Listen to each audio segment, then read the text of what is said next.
What an incredible story of just how powerful these moments of encounter with God can be, changing our lives in ways that often we can't imagine. But it's also an epic story, isn't it, of just how far as human beings we'll push ourselves in the pursuit of the things that we want. You know, when I hear stories like Kev's, it always makes me ask those questions. Could I do it? Have I got what it takes? It taps into that bit of you that wants to almost push your limits and see if you've got it. You know, it's almost like that part of us that desires to be, I don't know, heroic, isn't it? And it's Father's Day today.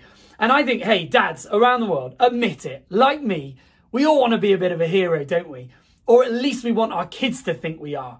It's why we find it hard to back down from challenges. We don't like to let them win the context, even if, you know, it would encourage them. You know, it's hard, isn't it? Or, you know, those moments at the school races where you just want to win. Or that simple moment where you open the jar that your kid couldn't and they look at you like you're Superman. It taps into something about us as human beings where there's this incredible drive within us, isn't it?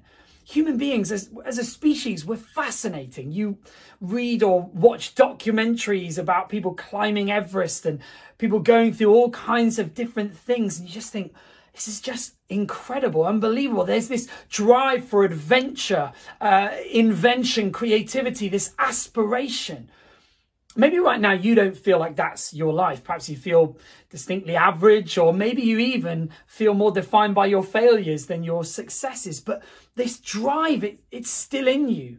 You know, if you ask a kid what they want to be when they grow up, rarely do they give you an answer that's rooted in reality or their experiences. They'll tell you they want to be an international sports player, an astronaut. There is this drive and vision within us as human beings that just makes us different.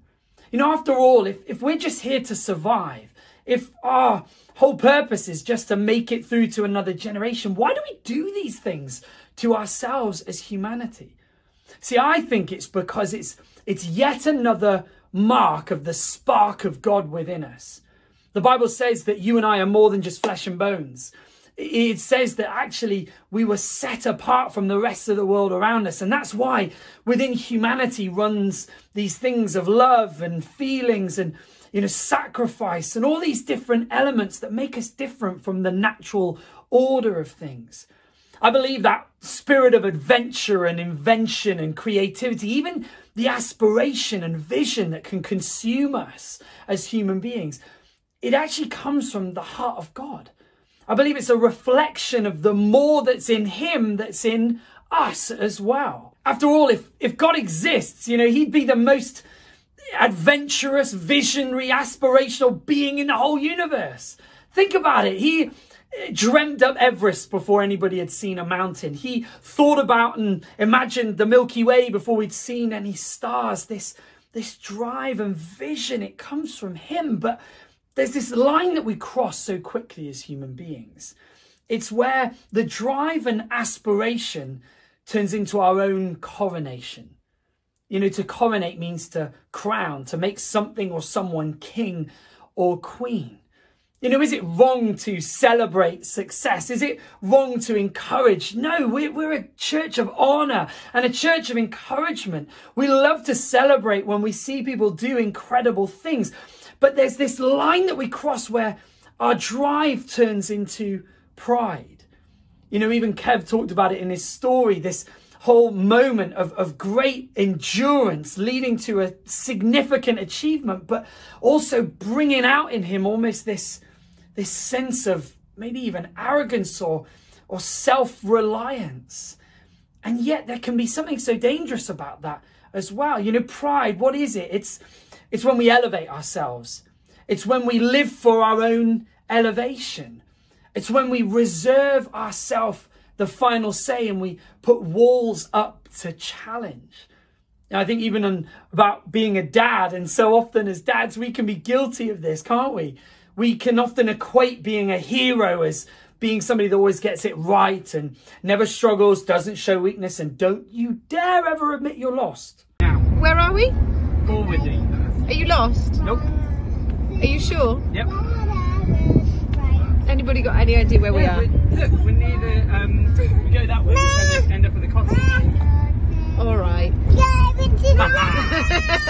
And even recently, for us as a family, we were out driving somewhere and I was convinced I knew a better route than Saz. And so I go that route and I quickly get lost. Saz clearly knows that I'm lost and says, "You're lost, aren't you?" It's like, "No. Where are we?" "We're on our way home." "Where?" "On our way." You know, and I know that sometimes they're just funny little things that we do like that, but they often point towards this deeper flaw within us as humanity to rely on ourselves, to embrace and even get consumed by our own kingship, our own coronation, our own pride. And the reason I think this is so important in a season we find ourselves in right now is because all around the world, I think humanity's kind of been humbled in the last few months, haven't we? You know, here we are, coronavirus, a microscopic, invisible enemy that's managed to shut down stock markets, that's turned the world's most magnificent cities into ghost towns. It's put the drive of humanity on hold. And, you know, in some of our nations, we're beginning to move out of that. And in some, we're not even have hit the worst of it yet. But it's almost like this reminder, isn't it? It's this humbling reminder that as people, yes, humanity is inventive, creative, awesome, innovative. And yeah, we're going to move forward. We're going to become smarter. We're going to become more able. And I believe that God's written that capacity within us. But it's this reminder that we're not gods. That actually we can't click our fingers and just change it all. But it's also this convicting challenge about what we put our hope in. The things that we use to crown ourselves, the self-reliance. You see, if you look at human history, it's really the tale of mankind trying to be godlike. I know that might sound strange, but if you really look through it, we'll see story after story of people trying to make a kingdom of themselves and for themselves. And you know, hundreds of years ago, that was particularly relevant to the rulers and the emperors and the dictators. But actually, even within our world today, we kind of still do it, don't we?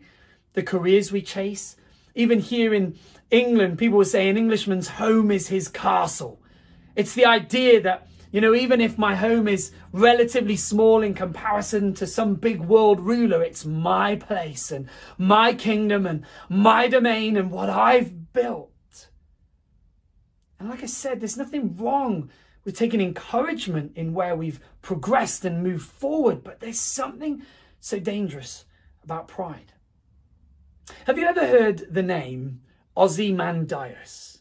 Now, probably you haven't. I can't imagine that there's too many children in our communities that have got that name, but if you do, cool. What an awesome name. But Ozymandias is the name of a character in history, a real person.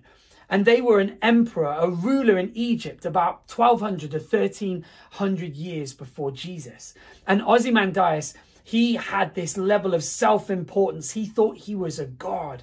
And so he had his whole empire building statues and buildings in honor of his kingship.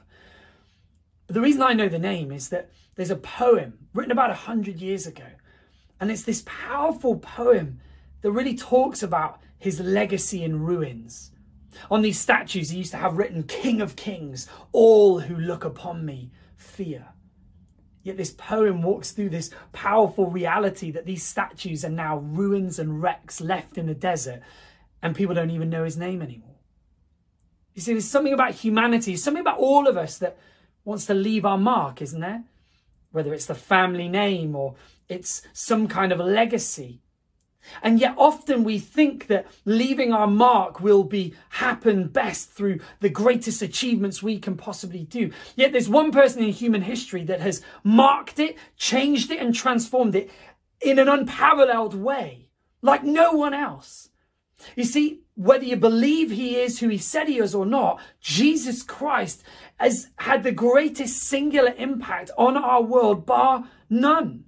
In fact, even if you're here for the first time and maybe you're not a Christian, so much of what you think and you do and even you value comes right back down to things he did and he taught. There's no one that can even compare to the level of influence. You know, this carpenter from nowhere has managed to mark history. But how did he do it? He did it with the complete opposite of Ozymandias. He did it with humility. He did it by laying himself down. You see, we've got this opportunity right now in this season in 2020 for a global reset, for a global reflection and change. And the only way we're really going to see that happen is on the path of humility. You know, Ozymandias, that's his Greek name, but his Egyptian name was Ramesses II. And if you know anything about biblical history, it was Ramesses II was the pharaoh that Moses had to go to and demand that he would set God's people free. It was this same ruler whose legacy is lost in the desert, who thought pride would build himself a kingdom forever. It's him that we don't remember. Instead, the humble man, unqualified, unconfident Moses. You see, humility is the currency of heaven. And yet so often we're dealing in the currency of pride. In Philippians chapter 2, we see some incredible verses about Jesus and humility. Let's take a look at it. Chapter 2, I'm going to start in verse 5. It says this: your attitude, our mindset, our approach should be the same as that of Jesus Christ, who, even though he was being the very nature of God, let's just pause there for a second. Jesus was God. Jesus had all the glory, all the splendor, all the might, all the power, all the resources. That's what it meant to be God. Even though he was the very nature of God, he did not consider equality with God something to be grasped. And what that word grasped means in the original is mean something to be held onto, something that was, you know, he couldn't let go of. And then verse 7, but instead made himself nothing, taking the very nature of a servant, being made in human likeness, and being found in the appearance of man, of woman, of you and I, and all our flaws, our failings. Think about Jesus was born in the most humble of circumstances, lowered himself further than he could have possibly gone. In that likeness, he humbled himself and became obedient to death, even death on a cross. You know, the cross was this humiliating place. It wasn't just agonizing. It wasn't just painful. It was the worst kind of death you could have experienced at the time. And these verses say that Jesus, who really was the King of Kings, who really was the Lord of all, marked history not because he held on, but because he surrendered and laid it down. You see, right now as humankind, we've got an opportunity to hit reset and humble ourselves, to come back to God. But we've got to start to challenge the pride that so easily has become centric to many of our lives. You know, when I think about pride, I often think of it like a credit card. And maybe you've never had a credit card, but it's this facility that a bank will let you spend money as long as you pay it back. And so a credit card appears to have value. You're spending on it, buying things, but actually it's just putting you in debt. And not just putting you in debt, but then charging you interest. You see, when we spend out in our lives through pride, it can have the appearance of value, but it's actually just putting us in debt. And not just debt, but debt upon debt. Whereas humility is the currency of heaven. It actually returns more than you could ever spend out. You know, as a family, we've got a couple of different bank accounts, and one of them is a reward account. And what that means is that when we go and spend in certain places, the bank actually gives us more money back. It's exactly like that with humility. You spend it and it actually brings far more back in return. And yet for many of us as humankind, we are more inclined to hold on in pride. We're more inclined to want to chase down our own crown than lay them down. And we see this so often in our world. Even in the last 50 to 100 years, fewer and fewer people almost being open to the idea of God, often because we have been accepting of this idea that we don't need anyone But the last 4 months, I think, have challenged that, haven't they? They remind us of our place in this world and this universe, and actually we need and are part of something so much bigger. You know, so often with humility, we struggle with it because it requires sacrifice. But there's a couple of key problems we've got with pride. You see, pride shuts out the option of kind of ever being wrong. It puts up these walls around us and says, I'm right, I know this, and I'm not moving. But the reality is, since when were you or I always right? And yet pride, it becomes like this armor, and we put up these walls and we raise up these shields, but we don't know that we're not actually protecting ourselves in doing that, but sometimes we're even harming ourselves. You see, pride puts up these walls, but humility tears them down. See, pride draws lines around how you and I understand ourselves. It makes us inaccessible to change. But again, I don't know about you, but I don't know everything I need to know right now. There's this humility that can keep us open to growth and change, and even open us up to things that perhaps we don't even understand. You see, pride can kill off things in our lives that we don't even realize. You know, we think about Kev's story. You know, never even realized the world and the life and the transformation that was available to him, sometimes simply because these walls of his own self-belief, his own self-achievement, perhaps created a barrier to that. You see, even now in the world, we use this word pride to defend ourselves, to define and even celebrate ideas of how we understand ourselves to be. But the problem is that when we do that, we don't realize as humankind, we're raising ourselves up to a height and an elevation we can't sustain, and we're not even made for. You see, this word pride is such a dangerous thing. Again, like I said, is it wrong to take encouragement when we do something right or do something well? No, but we got to understand that if we want to be followers of Jesus, and not only that, if we want to live the lives that we know are possible, it's going to take the transformational path of humility. I want to ask you today a really challenging question. What has pride cost you? Maybe even what is pride costing you right now?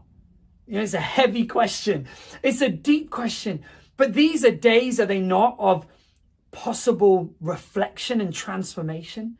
And if we're scared to ask these challenging questions, we're never going to dig out the gold of potential within ourselves. Even as we think about recent events around racism, so much of that has been able to stay in place because of the pride of men and women in years gone by. There's this humility we've got to embrace if we're going to start to be able to walk in the true path of Jesus. Let's look at these verses again, because they give us not only this inspirational picture of Christ, they also give us the ingredients of how we can walk in his footsteps. Let's pick up verse 6 again.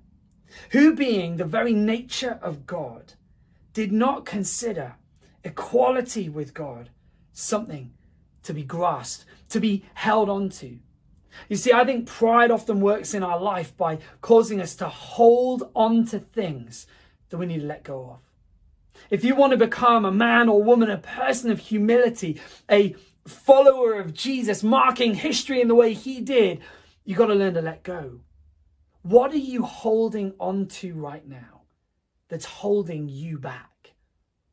You know, I think that if we're going to be people of humility, we need to practice letting go. We need to actually almost make a habit of it. We need to make a discipline of it. Because so often pride will whisper in our ears, but you work so hard for that. Or what will they think if you...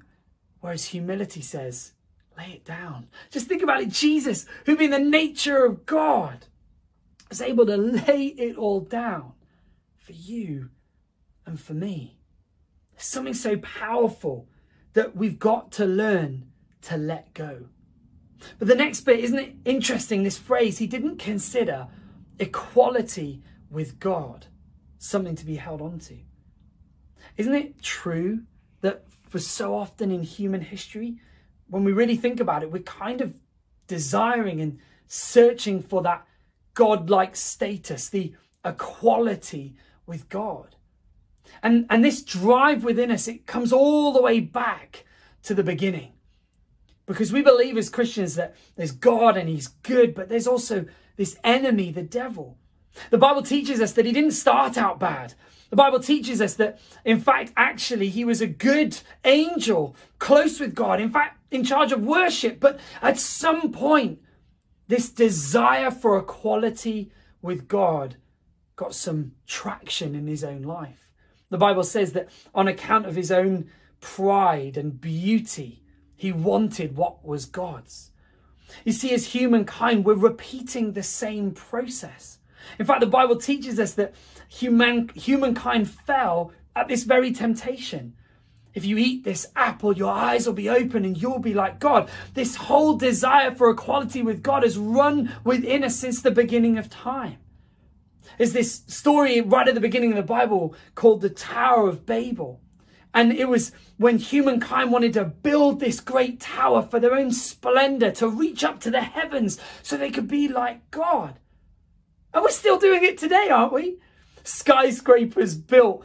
And, you know, yes, some of it's about art and engineering and awesome just feats of achievement. But there's something that runs underneath it. And it's this human desire for equality with God. And yet, actually, the problem is as we're reaching for that in the way that we are, we're actually robbing ourselves of the very closeness with God that we could have through humility. You know, it's incredible. The verses don't stop there. But in verse 9, it says, after Jesus had been obedient to death on a cross, verse 9, and therefore God has exalted him to the highest place and gave him the name that is above every name. It's that in Jesus humbling himself, he was actually able to take hold of the very thing we're searching for by living these lives of pride. This closeness with God.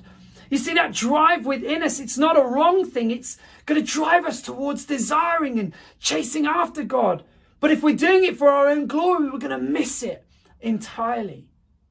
Where are there areas in your life, in my life, that we're almost chasing after our own crowns? In fact, and actually we need to have to chase after the crown of Christ. Rose talked about it a few weeks ago, these crowns of life. But are you trying to make your own, or are you chasing after God's? So what did Jesus do? And what do we need to do? Well, let's go back to verse 6 and verse 7. It says here that he made himself nothing, that he humbled himself in verse 8. You see, so often we look for our circumstances and events in our life to humble ourselves. But actually, we need to be doing that before our circumstances and our scenarios need to humble us. If we want to be people of humility, we've got to make a practice of humbling ourselves. What's that look like? It looks like recognizing our flaws. It looks like recognizing we can't do it all on our own. It looks like saying sorry. It looks like confessing and repenting. It looks like asking for help. How true is this, like I said, so often for us dads? Asking for help is like the cardinal sin. But it's a small part of how we end up missing this beautiful, powerful, God-designed tool of humility in our lives. You see, from this moment, humanity could choose to just go back to our own kingdom, that we can do it on our own. Or we could embrace the reality that we're not God's, that actually we need him. You see, humility is the path, it's the gateway to God's power moving in our world. God says again in his word, doesn't he? If my people would humble themselves and pray, I'd listen, hear and answer. You see, humility is the gateway to the power of God working in our world. And I want to charge us, church, I want to charge us to be people of humility like never before. I want us to be people that run from those areas and elements of pride. Pride will kill us. We've got to have nothing to do with it. But be humble people. And I'm not talking about walking around, feeling sorry for ourselves, never taking encouragement, never recognizing our wins. No. You see, I believe the primary fruit of humility is confidence. If we know that it's not about us, it's not on us, I don't know about you, but that actually gives me peace and gives me confidence. That actually I'm trusting in something so much bigger than my own capacity. Something so much bigger than my own best efforts can even get close to. That gives me confidence. We need to be the voice calling out, bringing people back to humility. There's something so powerful at stake here for our world and for our communities. You see, I love these final verses of this section. Let me read them to you again. Verse 9. Therefore, God has exalted Jesus to the highest place, gave him the name above every name, that at that name of Jesus, every knee would bow and every tongue confess that Jesus Christ is Lord. But there's a comma there, and it says, to the glory of God the Father. It blows my mind that even in the elevation of Jesus, it's for the glory of the Father. There's something so powerful about living our lives driven, giving the best we possibly can, going and achieving amazing things, but for the glory of God. One of the things that's been my prayer as we've been praying for the scientists and technicians working on medical responses to coronavirus has been, Lord, let it come through someone who'll acknowledge you. Your humankind is so capable and able, but it's capable and able because of that God spark within us. So this week, church, here's my question. How can you and I live in greater humility than ever before? I got 4 things that I want to encourage you to do. Firstly, I want you to make it a habit to acknowledge that you can't do it on your own. That's not an admission of defeat.